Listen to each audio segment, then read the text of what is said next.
Alors, il y a Tanguy Bauguin qui est dans la salle, qui est le directeur de la démocratie sanitaire à la RS Île-de-France, l'Agence régionale de santé d'Île-de-France, à laquelle l'espace éthique est attaché aussi moralement. Il doit être content finalement de cette ouverture de l'éthique à toutes ces questions sociétales urgentes, importantes.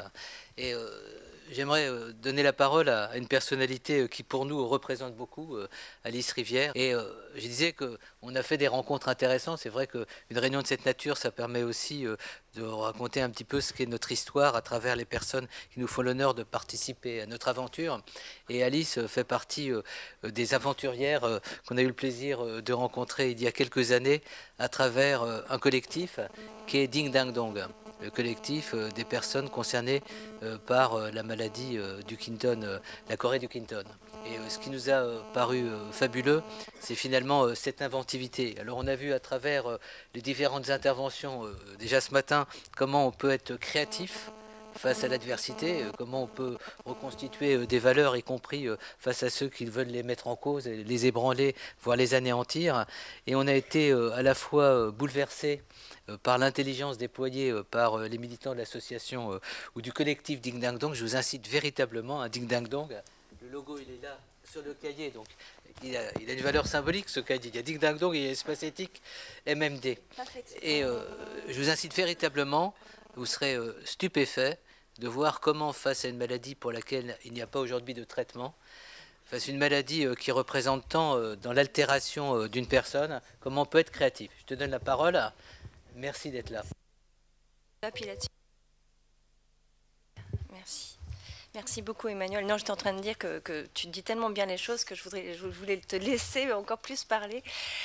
Oui, juste pour dire d'où je vais parler ce matin, il faut d'abord que je vous parle un tout petit peu de la maladie de Huntington, qui est une maladie rare, qui touche 6 à 8 000 personnes en France, héréditaire, neuroévolutive, qui touche des adultes en général au milieu de leur vie active. Elle touche trois grandes sphères de ce qui fait un être humain. D'abord, les capacités cérébrales, avec un ralentissement très, très puissant de la pensée. Et puis aussi les facultés motrices, avec des mouvements involontaires. Emmanuel en a parlé, c'est la chorée de Huntington, qui est la même racine que qui est la racine qui a donné chorégraphie. Et la chorée affecte non seulement la marche, l'écriture, l'équilibre bien sûr, mais aussi l'élocution, la déglutition et la respiration. Les malades souffrent tout du long souvent de graves difficultés psychologiques reliées en premier lieu à leurs conditions. Tout cela évolue très différemment d'une personne à l'autre et après quelques années, les personnes perdent vraiment leur autonomie et meurent des suites des complications que génère la maladie. La recherche est plutôt bien mobilisée, mais il n'existe pas encore de traitement pour guérir cette maladie qui touche des familles entières et souvent depuis des générations, ce qui est particulier. Outre cette cascade de symptômes dont je viens de parler, qui la rend extrêmement complexe à comprendre pour tout le monde, malades, entourants et soignants. Ce qui est aussi particulier avec cette maladie, c'est qu'on peut savoir à l'avance si on va la développer ou pas, même quand on n'est pas encore malade. Car depuis que la mutation responsable de la maladie a été identifiée il y a 20 ans, il existe un test génétique qui permet non seulement de confirmer le diagnostic pour les personnes symptomatiques, mais aussi pour les personnes à risque, ce qui veut dire les personnes dont le papa ou la maman est malade, de passer un test pré-symptomatique afin de savoir si elles sont porteuses ou pas de la mutation. Le gène de la maladie de Huntington étant à pénétrance complète, savoir que l'on est porteur, c'est savoir avec certitude que l'on développera un jour la maladie. Alors c'est très bien de passer ce test quand on apprend qu'on n'est pas porteur, mais voilà, c'est pas forcément le cas. Alors justement aujourd'hui, le 13 mars, on est le 13 mars et c'est mon anniversaire. Merci, j'ai 11 ans en fait, c'est pour ça que je me suis habillée de manière un peu infantile. Il y a 11 ans, jour pour jour, j'ai passé le test génétique qui m'a prédit un avenir huntingtonien. Alors déjà, quelle que soit la manière dont on va vous le dire, cela fait de vous un être humain très différent parce que cela révèle sur votre avenir quelque chose d'effroyable. Moi, quand je l'ai passé, on m'a carrément fait comprendre que ma vie était foutue. À ce moment-là, la médecine et moi, on n'a pas réussi à faire alliance. Au contraire, la médecine m'empoisonnait la vie parce qu'elle ne me présentait qu'une voie unique, celle d'un devenir mortifère. Tel ce moment où j'ai parlé de mon désir de faire un enfant, le spécialiste qui venait de me donner mon résultat m'a répondu « Votre problème n'est pas de faire un enfant, votre problème c'est quelle mère vous allez faire ». Avant de me dire « Revenez quand ça n'ira pas », le tout a duré un quart d'heure, j'avais 32 ans à ce moment-là et je n'y suis jamais revenue bien sûr. Juste après, je me suis mise à perdre l'équilibre, à bannir les talons hauts, à marcher en me tenant aux rampes, au mur. J'ai démissionné de mon travail en me sentant incapable de l'exercer. Chaque petite aspérité de moi-même, un trou de mémoire, un bégaiement, une petite colère, confirmait ma certitude que j'étais déjà malade. J'avais l'impression que j'abritais un être, un monstre qui allait se réveiller d'un seul coup. J'étais tout le temps aux aguets, comme si j'étais en train de développer une espèce de phobie anti-Huntington, autrement dit, anti-moi-même. Alors comment faire quand on a la phobie de son propre avenir et que le monde ne propose apparemment que des histoires qui renforcent cette phobie? Pour s'en sortir, il a fallu créer un contrepoison avec un duo d'amis, Valérie Pillet et Émilie Herman. Nous avons créé Ding Dang Dong, institut de coproduction de savoir sur la maladie de Huntington. Ce collectif réunit une quinzaine de chercheurs en sciences humaines et d'artistes que le travail de reprise à nouveau frais de cette maladie intéresse fondamentalement. On a également une neurologue dans l'équipe. Ding Dang Dong s'est fondé pour gagner le pari suivant. La maladie de Huntington est une occasion de faire pousser de la pensée, au bénéfice de tout le monde, les usagers et les médecins, qui sont tout autant en difficulté que nous. À eux aussi, la maladie pose un problème excessivement douloureux et apparemment insoluble, celui d'être doté d'un savoir, le test génétique, sans pouvoir thérapeutique. Cette situation dépasse en fait tous les acteurs, qu'ils soient usagers ou médecins.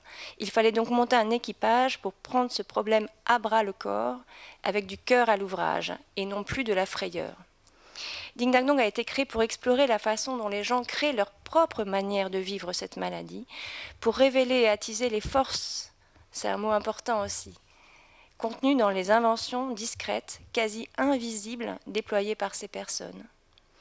Au fur et à mesure de notre travail, nous avons pris conscience que la définition de Huntington, avec sa grande triade de symptômes moteurs, cognitifs et comportementaux, abrite en réalité d'immenses zones de non-savoir et d'énigmes, et que cela n'est pas forcément une situation négative. C'est au contraire ce qu'on peut appeler un bon problème, parce qu'il implique de la latitude, des potentialités d'agir, la possibilité de prêter main forte à cette situation, y compris et surtout lorsque l'on est usager.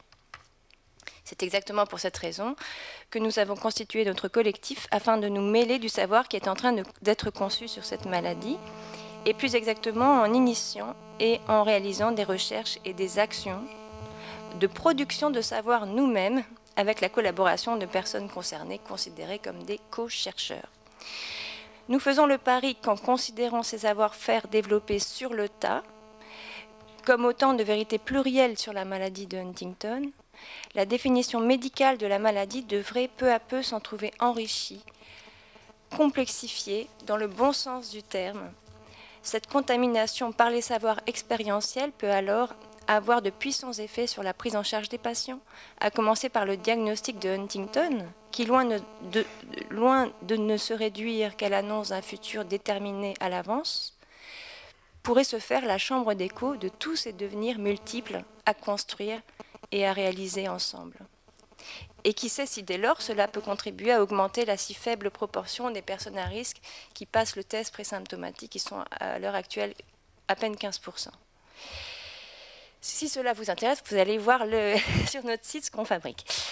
On le voit, Ding Dang Dong, c'est important de le préciser, n'est pas une association de représentants classiques d'usagers. Il y en a d'autres dans le champ d'Huntington. Et d'ailleurs, à Ding Dang Dong, nous n'avons pas d'adhérents. C'est fait exprès. Nous avons conçu cette initiative pour qu'elle soit complémentaire aux actions des autres associations et pour mettre les savoirs que nous produisons à la disposition de la communauté Huntington en général. Alors j'en viens aux valeurs dont il est question aujourd'hui, et je voudrais en amener une qui est moins une valeur qu'une pratique, et c'est l'entraide. Pratiquer l'entraide, non pas pour des raisons altruistes, mais pour des raisons intéressées au sens fort, quasi vénal du terme. Puisque chacun y a des intérêts personnels, l'entraide est une forme de commerce, là aussi dans le bon sens du terme, de troc, d'échange des relations. L'un des endroits les plus riches en termes de savoir que j'ai vu depuis toutes ces années d'intense exploration du Huntington Land, comme j'appelle ce monde, a été au sein des groupes d'entraide créés par des usagers pour des usagers, et croyez-le ou non, mais jusqu'à ce qu'on les organise, il n'y avait jamais eu de tels groupes pour les personnes porteuses et malades en France, seulement pour les entourants. Et voici, je vais vous lire un petit mot que m'a écrit Cassandre, qui participe à ces groupes d'entraide, donc, qui sont une première en France. Elle dit, elle est au début de la maladie, elle dit « Faire partie d'un groupe m'a redonné de l'espoir alors que je me sentais si isolée. Même si au début cela me semblait un peu fou de rencontrer des gens comme moi. Je ne peux que reconnaître le bien-être ressenti, tout d'abord rencontrer ses pairs et voir comment certains assumaient assez tranquillement leur état, m'a aidé à accepter aussi ma situation. Dire et écouter entre pairs est bienfaisant et devrait être remboursé par la sécurité sociale. Bon, c'est gratuit en même temps, donc c'est ça qui est bien.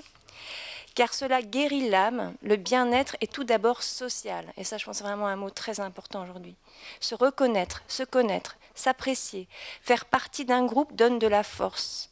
Le bien-être est aussi le bonheur de trouver avec d'autres quelques idées qui peuvent nous aider à résoudre nos incessants problèmes. Le bien-être de ne plus être seul. Il y a de la joie à être porteur du gène.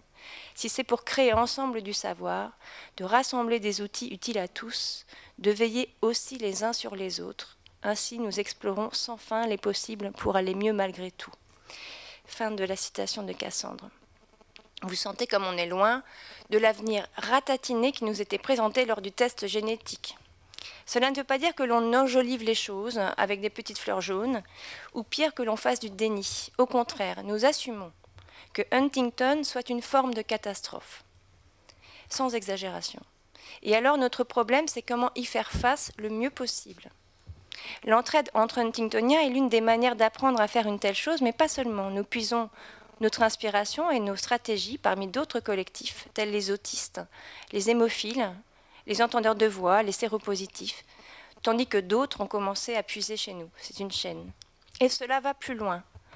Quand nous observons les survivants de Tchernobyl, aider les survivants de Fukushima à apprendre à vivre dans des zones contaminées, ils nous aident nous aussi, Huntingtoniens. Ils nous enseignent que dans ces situations, vivre, ce n'est pas forcément subir son déclin, ce peut être au contraire déployer de l'inventivité. Au contact de conditions ultra spécifiques qui sont celles de ces situations de maladie et de contamination, ou évidemment d'autres choses. Je pense qu'on a plein de points communs avec les interventions de ce matin. Vivre, ce peut être, comme les habitants des zones grises de Tchernobyl et de Fukushima le montrent, créer une pluralité de savoir-faire, autrement dit, un art de vivre bien. Cet art se forge, se cultive au sein d'une espèce non pas de science, mais plutôt un champ de connaissances et de pratiques que l'on pourrait appeler l'entraidologie. Alors, qui sait si l'entraidologie n'aura pas bientôt sa chaire au Collège de France? Merci.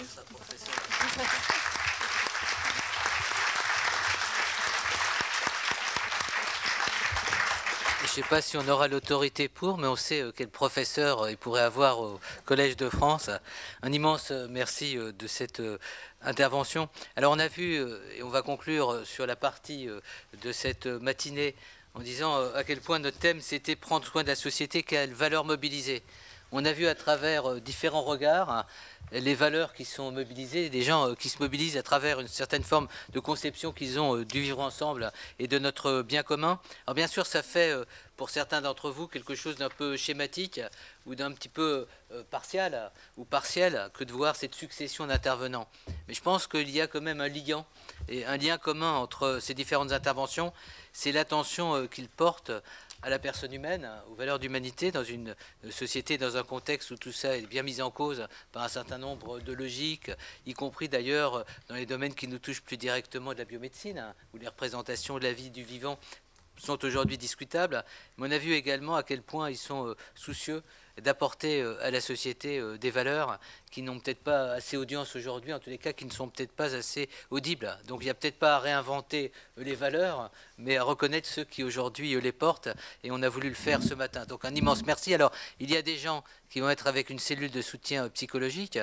Franck, tu vas te mettre dans un coin pour assister les personnes qui n'auront pas pu s'exprimer dans un débat, puisqu'on est malheureusement contraint par des questions de temps, et j'aimerais que chacun puisse s'exprimer. Alors il y aura de la discussion à la fin de la rencontre, et puis il y a de nombreux débats qu'on organise. Donc ne soyez pas privés de ce débat, n'ayez pas le sentiment de passer à côté de quelque chose d'essentiel, dès lors qu'on a eu un moment essentiel grâce à nos intervenants depuis ce matin. Je me propose encore de les applaudir. Merci.